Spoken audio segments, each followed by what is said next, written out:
Aí ele fica alegre, ele vai te dar rapidinho porque você creu.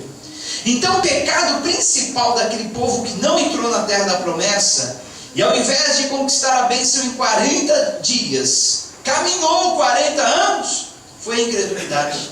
Eles olharam para as circunstâncias, quando a palavra de Deus fala que nós não devemos olhar para as circunstâncias, para a situação que está diante de nós, mas sim para o Deus que está sobre, está acima de toda e qualquer circunstância. O povo olhou para a circunstância, pensou: somos pequenos demais diante de todos os gigantes da terra.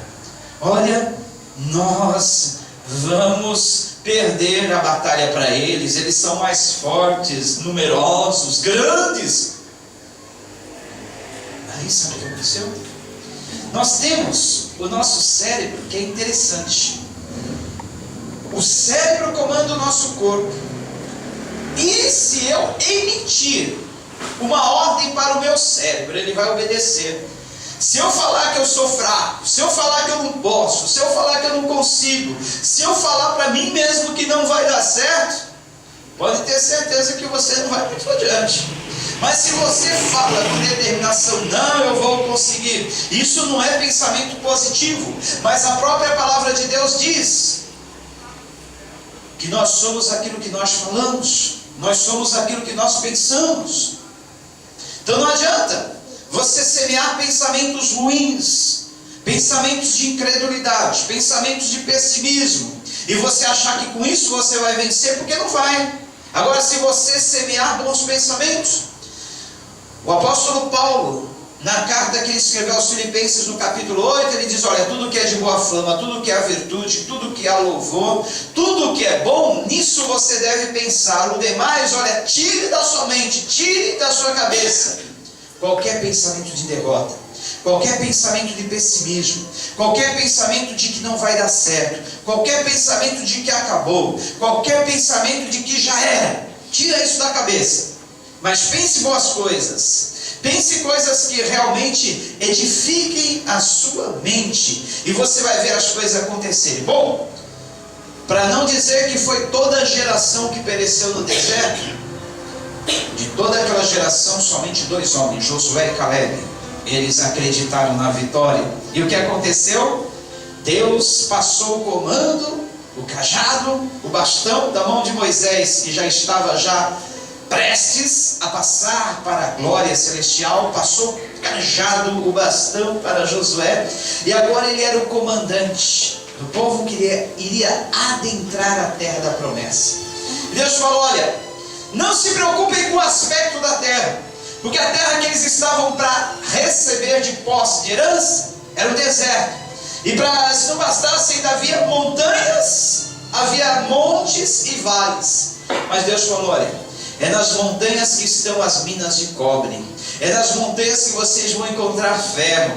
E Deus havia prometido à tribo de Aser, lá quando Deus determinou as bênçãos às 12 tribos, e usou a boca de Jacó para profetizar aos seus filhos. Ele disse assim: olha, Aser, você vai receber como posse da sua herança uma terra pedregosa, uma terra montanhosa, mas para compensar as pedras, para compensar os declives do caminho, para compensar os obstáculos que você vai encontrar pela frente, olha, Aser, eu vou te dar calçados de ferro e de metal para você galgar essas montanhas. Olha, quando o Senhor nos coloca numa terra, que é uma terra difícil, que é uma terra pedregosa, que é uma terra montanhosa, Ele também nos dá os calçados adequados para nós escalarmos, subirmos essas montanhas. Seu caminho é difícil? Mas Deus te calça com os calçados adequados para você andar em qualquer terreno que seja difícil. E tem mais. Deus falou: olha, a terra, vocês já estão acostumados com dificuldades, vocês caminharam no deserto cheios de serpentes e escorpiões por 40 anos. Deserto é cheio de serpente, é cheio de escorpiões, é calor de mais de 50 graus ao dia e abaixo de 0 à noite. Olha a diferença. No dia, mais de 50 graus, e à noite, o frio abaixo de 0. E sabe o que Deus lembrou o povo? Porque Ele falou assim: olha, lembrem-se de tudo que Deus fez por vocês, não esqueçam. Lembre-se de onde Deus tirou vocês, como Deus fez vocês caminharem esses 40 anos no deserto. E nunca pensem no coração de vocês que vocês alcançaram essa promessa, alcançaram essa bênção por causa do merecimento. Porque as misericórdias do Senhor são a causa de não sermos consumidos, e elas se renovam dia após dia, cada manhã. Lamentações capítulo 3, versículos 19 e 20. Então Deus lembrou a Josué, lembrou ao povo que estava prestes a entrar na terra da promessa. Vocês lembram que nesses 40 anos não faltou comida para vocês? Ainda que vocês eram 2 milhões de pessoas e estavam no deserto, sem saneamento básico, sem água encanada, sem energia elétrica, sem plantar, e Deus os alimentou sem deixar faltar comida. Todas as manhãs eles saíam com uma colherzinha e um vasilhame. Eles, ao amanhecer, bem de manhãzinha, eles observavam a terra. Havia uma massinha que caía do céu sobre a terra. Eles iam com suas colherzinhas e com seu vasilhame, iam enchendo.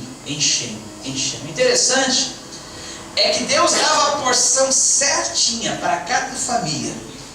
Não podia sobrar, porque no dia seguinte aquela massinha, que era como uma massinha de pão fresco, iria apodrecer. E eles comiam exatamente a quantidade que cada família precisava. Porque lembre-se, eles estavam no deserto, eles não podiam plantar, colher, porque eles não tinham moradia fixa.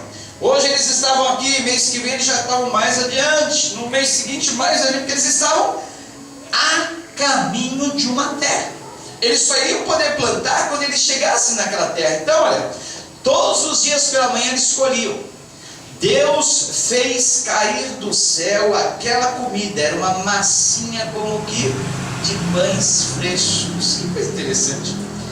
E chamava-se maná. Maná quer dizer, o que é isso? Porque o povo acordava de manhã, via aquela massinha sobre a terra e começava a perguntar, o que é isso? Aí Moisés falou, olha, este é o maná, a comida do céu que Deus está mandando para vocês. Tinha gosto de pão, de uma massa misturada com mel. Por isso que o Senhor falou, a terra que vocês vão herdar é uma terra que mana leite e mel. E eles comeram aquela comida durante 40 anos. Não faltou alimento. A roupa não envelheceu sobre o corpo deles.